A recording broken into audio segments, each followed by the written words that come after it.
குரு பிரம்மா குரு விஷ்ணு குரு தேவோ மகேஸ்வரக குரு சாட்சாத் பரபிரமம் தஸ்மை ஸ்ரீ குருவே நமக. ஓம் ஸ்ரீ ராஜகணபதி ஐயனை போற்றி போற்றி. ஓம் ஸ்ரீ லோபாமுத்திரை சமேத ஸ்ரீ அகத்திரையா போற்றி போற்றி. அனைவருக்கும் வணக்கம். குரு அருள் ஆஸ்ட்ரோ முத்து உங்களோடு. இன்று நம்ம பார்க்க இருக்கும் பதிவு, ஜாதகத்தில் தோஷங்கள் அப்படிங்கிற விஷயங்கள் அதிகம் உண்டு. அது ஒரு பலவீனம் அப்படிங்கிறது ஒரு பொருள். அந்த தோஷம் பல வகைகள் இருந்தாலும் குறிப்பாக அதீத முக்கியத்துவம் கொடுக்கப்படும் ஒரு தோஷம் அப்படின்னாக்கா மாங்கல்ய தோஷம். இந்த தோஷங்களை நாம் எப்போல்லாம் கூர்ந்து கவனிப்போம் அல்லது எப்போதெல்லாம் நம்ம அதுக்கு அதீத ஒரு முக்கியத்துவம் கொடுப்போம் அப்படின்னாக்கா, நம்ம வாழ்க்கையில் தொடர்ந்து லைஃப் டைமில் அப்படியே போயிட்டே இருக்கோம். ஸ்ட்ரகிள்ஸ் ரொம்ப அதிகமாக வரும். என்ன நடக்குதுன்னே தெரியாது, ஏன் நடக்குதுன்னே தெரியாது. அப்போது நம்ம மனமும் உடலும் ரொம்ப பலவீனப்பட்டு இருக்கும். அந்த நேரத்தில் என்ன செய்யலாம் அப்படிங்கிறதே தெரியாத நேரத்தில் ஒரு ஜோதிடர் அணுகி கன்சல்ட் பண்ணலாம் அப்படின்ற மாதிரியான ஒரு நிலைப்பாடு வரும். அப்போது நமக்கு இந்த தோஷங்களுக்கு அதீத முக்கியத்துவம் கொடுப்போம். அடுத்ததாக திருமண வைபவம் அப்படின்னு சொல்லிட்டு நம்ம கையில் எடுக்கின்ற பொழுது, ஒரு பெண்ணுக்கோ ஒரு ஆணுக்கோ ஒரு கல்யாணம் பண்ணணும் அப்படின்ற ஒரு ஸ்டேஜ் வரும்போது மட்டும்தான் அந்த ஜாதகத்தை எடுத்துகிட்டு போயிட்டு பொருத்தம் பாருங்கள் அப்படின்னு சொல்லிட்டு கொடுத்தோம் அப்படின்னாக்கா, அப்போ தான் அதீத முக்கியத்துவம் ஜோதிடர்கள் கொடுத்து, இந்த ஜாதகத்தில் இத்தனை தோஷங்கள் இருக்குது, சர்ப தோஷம் இருக்குது, புத்திர தோஷம் இருக்குது, மாங்கல்ய தோஷம் இருக்குது, பஞ்சனை தோஷம் இருக்குது அப்படின்னு சொல்லிட்டு அது சார்ந்த விஷயங்களை முன்னெடுத்து வைப்பாங்க. அதுக்கு முன்னாடி சொல்லியே இருக்க மாட்டாங்கன்னு வச்சிங்களேன். இப்படியான ஒரு நிலைப்பாடுகள் உண்டு. அதுக்கு முன்னாடி சொல்லக்கூடாது அப்படின்றதில்ல, அது அந்த ஒரு மன வருத்தத்தை கொடுக்கும் இல்லைங்களா? எல்லோருக்கும் ஒரு பயத்தை கொடுக்கும், ஒரு மன வருத்தத்தை கொடுக்கும். அதையே நினச்சிக்கிட்டு நம்ம லைஃப்பை நகர்த்த வேண்டிய ஒரு கட்டாயத்தை கொடுத்துரும். ஸோ அதனால் ஜோதிடர்கள் பெரும்பாலும் அந்த நேரத்துக்கு அந்த சமயத்துக்கு சொன்னால் போதும் அப்படிங்கிற மாதிரியான ஒரு நிலைப்பாட்டுக்குள்ளே வந்துடுவாங்க. ஸோ இப்படி தான் இந்த தோஷங்களுக்கு ஒரு முக்கியத்துவம் கொடுக்கப்படுது. இது போன்ற நேரங்களில், இது போன்ற சமயங்களில் தான். அந்த வகையில் நாம் இன்று பார்க்க இருக்கும் இந்த தோஷத்தின் பெயர் மாங்கல்ய தோஷம் அப்படின்னு சொல்லிட்டு சொல்கிறது. முதல்ல இந்த மாங்கல்ய தோஷம் என்ன செய்யுது அப்படிங்கிறதுக்கு ஒரு சின்ன ஒரு விளக்கம். மாங்கல்ய தோஷம் அப்படின்றது பெரும்பாலும் பெண்களின் ஜாதகத்தில் தான் அதீத முக்கியத்துவம் கொடுத்து பார்க்கப்படுவது உண்டு. ஜோசியத்தில், ஜாதகத்தில் மாங்கல்ய தோஷத்தை பொறுத்த வரைக்கும் பெண்களின் ஜாதகத்தில் தான் 8ஆம் இடம் அப்படிங்கிறது பலவீனப்படக்கூடாது. அதாவது ஆண்களுக்கு 8ஆம் இடம் என்பது ஆயுள் ஸ்தானமாகவும், பெண்களுக்கு 8ஆம் இடம் என்பது மாங்கல்ய ஸ்தானமாகவும் சாஸ்திரம் சொல்லுது. அந்த வகையில் அந்த 8ஆம் இடம் பலவீனப்பட்டு இருந்தாலும், 8ஆம் அதிபதி பலவீனப்பட்டு இருப்பது, 8ஆம் இடம் பலவீனப்படுவது அப்படிங்கிற நிலைப்பாடுகள் வருகின்ற பொழுது அது மாங்கல்ய தோஷமாக கருதப்படுகின்றது. இதுதான் விதி, சுருக்கமான விதி.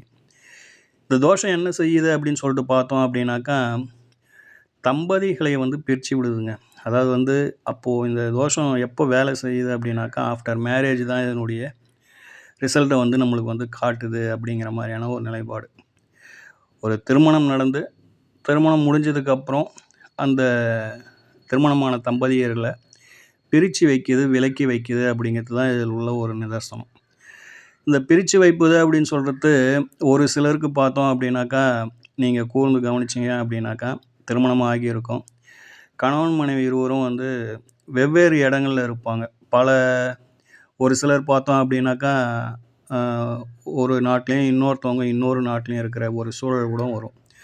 ஒரு சிலர் இந்த ஊரில் இருப்பாங்க, இன்னொரு ஊரில் இருப்பாங்க. இப்படி நெருக்கம் இல்லாத ஒரு தன்மையை கொடுப்பது. உதாரணமாக எனக்கு தெரிஞ்ச ஒருத்தவங்க மேரேஜ் ஆச்சு.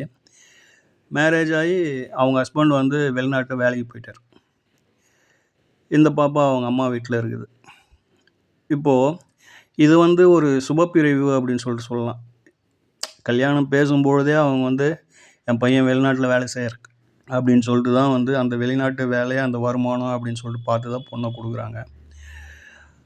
கல்யாணம் ஆச்சு. அவர் திரும்பவும் பொண்ணை இங்கே விட்டுட்டு கட்டிய மனைவியை இங்கே விட்டுட்டு அவர் வேலைக்கு போயிட்டார். இப்போ இது வந்து ஒரு சுப பிரிவு. இருந்தாலும் வந்து இது இவங்களுக்கு வந்து ஒரு பெரிய மன பாதிப்பையோ அல்லது வேறு விதமான பாதிப்பையோ இவங்களுக்கு வந்து கொடுக்கறதில்ல.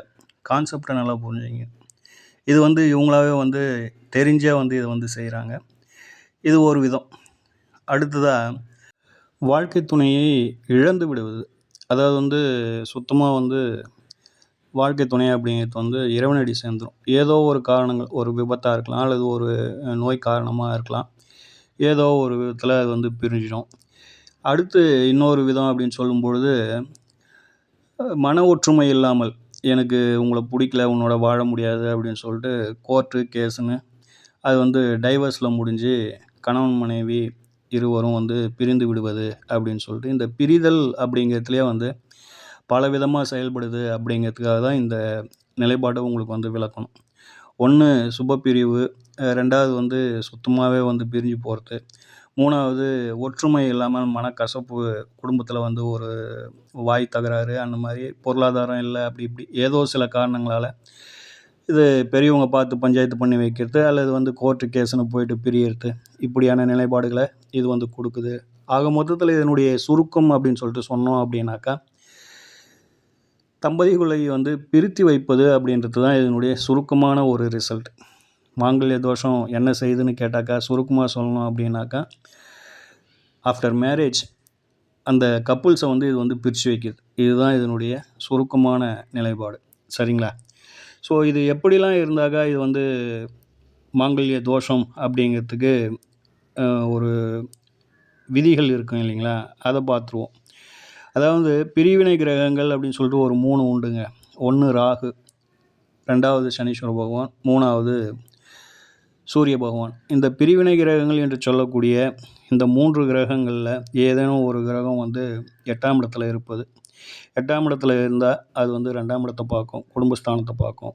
ஸோ இந்த 2ஆம் இடத்துக்கும் 8ஆம் இடத்துக்கும் தொடர்பு வந்து இந்த பிரிவினை கிரகங்கள் ஏற்படுத்துகின்ற பொழுது அவங்களுடைய லைஃப்பில் வந்து ஸ்ட்ரகிள்ஸ் அப்படிங்கிறது வந்து ரொம்ப இருக்குது. சரிங்களா? இது வந்து முதல் தரமான ஒரு விதி. 7ஆம் அதிபதி முதல்ல வந்து பலவீனப்பட்டு இருப்பது. 7ஆம் அதிபதி பலவீனப்படாமல் வந்து இந்த லைஃப் ஸ்ட்ரகிள்ஸ் அப்படின்றது வந்து மேரேஜ் லைஃப்பில் ஒரு ஸ்ட்ரகிள்ஸ் அப்படிங்கிறது வந்து ஏற்படாது அப்படிங்கிறத புரிஞ்சுக்கோங்க. அடுத்ததாக மங்களகாரகன் அப்படின்னு சொல்லக்கூடிய செவ்வாய் பகவான் பலவீனப்படுவது. இந்த செவ்வாய் பகவான் பலவீனப்பட்ட ஜாதகங்களை உங்களுக்கு தெரிஞ்ச ஜாதகங்கள் கிடச்சிதுன்னு ஆய்வு பண்ணி பாருங்கள். அந்த திருமண வாழ்க்கையில் ஒரு சங்கடம் அப்படிங்கிறது இருக்குது அப்படின்னாக்கா செவ்வாய் நிச்சயமாக வந்து பாதிக்கப்பட்டு இருப்பார் அப்படிங்கிறத பார்த்துக்கோங்க. சரிங்களா? ஸோ இந்த ஒரு 3 விஷயங்களை மட்டும் நீங்கள் வந்து கூர்ந்து கவனிச்சிங்கனாலே உங்களுக்கு வந்து இதனுடைய ரிசல்ட் அப்படிங்கிறது வந்து கை மேலே நம்ம வந்து எடுத்துடலாம். அதாவது வந்து ஆமாம், இதுக்கு வந்து இந்த மாதிரியான ஒரு நிலைப்பாடு இருக்குது, மாங்கல்ய தோஷம் அப்படிங்கிறது உண்டு, மன வாழ்க்கையில் ஒரு சங்கடம் அப்படிங்கிறது உண்டு அப்படிங்கிறத வந்து நம்ம வந்து ஒரு 70-80% நம்ம வந்து அதை வந்து உறுதிப்படுத்திடலாம் அப்படிங்கிறது நம்மளுடைய அனுபவ கருத்து. சரிங்களா?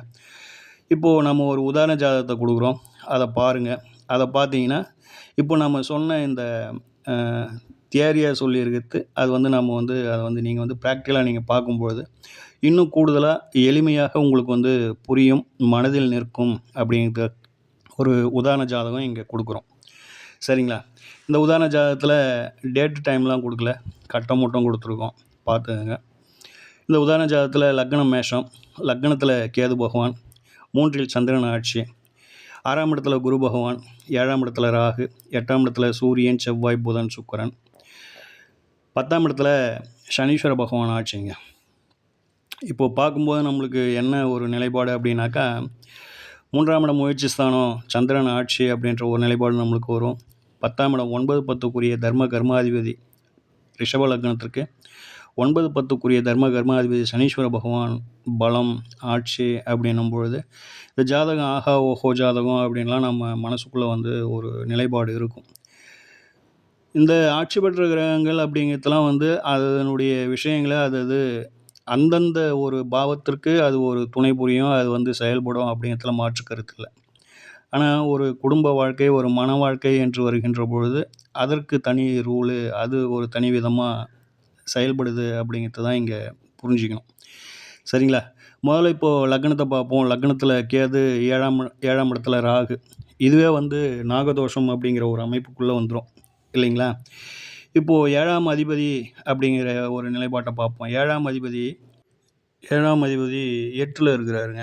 இதுவே வந்து ஒரு குற்றம் தான் இல்லைங்களா? 7ஆம் அதிபதி கலஸ்திர ஸ்தானாதிபதி, ஒரு வாழ்க்கை துணையை சொல்லக்கூடிய ஒரு இடம், ஒரு நட்பு வட்டத்தை சொல்லக்கூடிய ஒரு அதிபதி. அவர் வந்து அட்டமஸ்தானத்திற்கு போவது ஒரு குறை குற்றம் தான். அது அதோட நிக்காம என்ன ஆகுது அப்படின்னாக்கா, சூரிய பகவான் வந்து இந்த ஜாதகத்தில 15 டிகிரில இருப்பாரு. 7ஆம் அதிபதி செவ்வாய் பகவான் 14 டிகிரி. ஆக மொத்தத்தில இது வந்து அஸ்தங்கம். இந்த 8ஆம் இடத்த பாருங்க, முதல்ல வந்து திதி சூன்யம். அதுவே வந்து ஒரு குற்றம் தான். இந்த 8ஆம் இடத்துல 4 கிரகங்கள் இருக்குது. அத அப்படியே டிகிரி வைஸா அப்படியே நீங்க பார்த்தீங்க அப்படின்னாக்கா, சுக்கிரன் 10 டிகிரி, புதன் 12 டிகிரி, செவ்வாய் பகவான் 14 டிகிரி, சூரிய பகவான் 15 டிகிரி. ஆக முக்கியமான பிளானெட் எல்லாமே வந்து சூரியனிடம் அஸ்தங்கம். அதாவது வந்து முக்கியமான பிளானெட் அப்படின்னு சொல்லிட்டு சொல்லும்போது, குடும்பஸ்தானாதிபதி புத பகவான் அஸ்தங்கம். அதோட கூடவே வந்து யுத்தத்தில ஈடுபடுகிறார். அவர் வந்து தன்னுடைய வேதகனோட சேர்ந்து இருக்கிறார். இங்க செவ்வாய், புதன் 2ம் வந்து வேதகன் அப்படிங்கிறத வந்து நம்ம வந்து மறந்துடக்கூடாது. அவங்க 2 பேரும் வந்து 12 டிகிரி, 14 டிகிரியில அவர் வந்து யுத்தத்தில ஈடுபடுறாரு. இங்கே செவ்வாய் 7ஆம் அதிபதி செவ்வாய், 12ஆம் அதிபதி செவ்வாய் அஸ்தங்கம் அடைகிறாரு. திதிசூனியத்தில இருக்கிறாரு. அதேபோல பார்த்தோம் அப்படின்னாக்கா, லக்னாதிபதி அவரும் வந்து இங்கே வந்து அஸ்தங்கம் அடைகிறார் அப்படிங்கிற மாதிரியான ஒரு நிலைப்பாடு. இந்த இடத்துல பார்த்தோம் அப்படின்னாக்கா, ஒரு பரிவர்த்தனை உண்டுங்க. 6, 8 பரிவர்த்தனை ஆகுது. இது வந்து ஒரு அசுப பரிவர்த்தனை அப்படின்னு சொல்லிட்டு சொல்லணும். சரிங்களா? ஆக இந்த 8ஆம் இடம் அப்படிங்கிறது ஆயுள் ஸ்தானம், மாங்கல்ய ஸ்தானம் என்று சொல்லக்கூடிய இந்த அமைப்பை பொறுத்தவரையிலும், இது வந்து ரொம்ப தெளிவா இது வந்து எடுத்து சொல்லுது அப்படிங்கிறத உங்களுக்கு புரியும் வண்ணம் இது வந்து எளிமையான ஒரு ஜாதகமா இருக்குது அப்படின்றது மாற்று கருத்து இல்ல. நிச்சயமா வந்து இந்த மாங்கல்ய தோஷத்தின் நிலைப்பாட வந்து ரொம்ப எளிமையா நீங்க வந்து புரிஞ்சிருப்பீங்க அப்படின்னு சொல்லிட்டு நம்புறோம். சரிங்களா? இந்த மாங்கல்ய தோஷம் அப்படிங்கிறத பொறுத்தவரையிலும் பெண்களுக்கு தான் பார்க்கணுன்ற ஒரு நிலைப்பாடு இல்லைங்க. இது பொதுவா என்ன செய்யுது அப்படின்ற ஒரு விளக்கம் என்னன்னாக்கா, பிரிச்சு விடுது. அப்போ ஆண்கள் ஜாதகத்தில இது இருந்தாலும் அவங்களுக்கு ஆஃப்டர் மேரேஜ் இது வந்து பிரிச்சு தானே விடப்போகுது.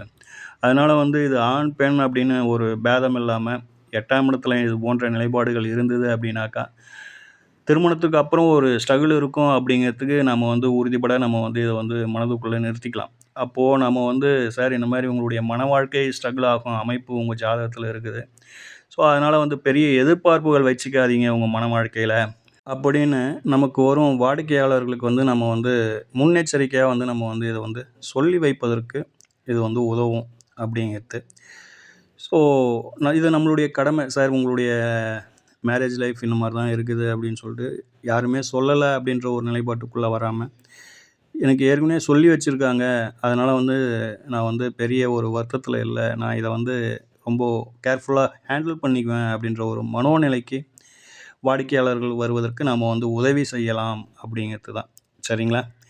ஸோ, இந்த ஜாதகத்த பொறுத்தவரை நமது ஜோதிடர்களின் ஜோதிட ஆய்வுக்காக ஓம் ஸ்ரீ ராஜகணபதி ஐயா அவர்களின் அருளோடும், ஓம் ஸ்ரீ லோபாமுத்திரை சமேத ஸ்ரீ அகத்தியர் ஐயா அவர்களின் ஆசியோடும் அனைவருக்கும் வாழ்வில் நலமும் வளமும் கிடைக்கப் பெற்று ஆனந்தமும் மகிழ்ச்சியும் என்றென்றும் நிலைத்திருக்கட்டும். வாழ்க வளமுடன், வாழ்க பல்லாண்டு. நன்றிகள், வணக்கம்.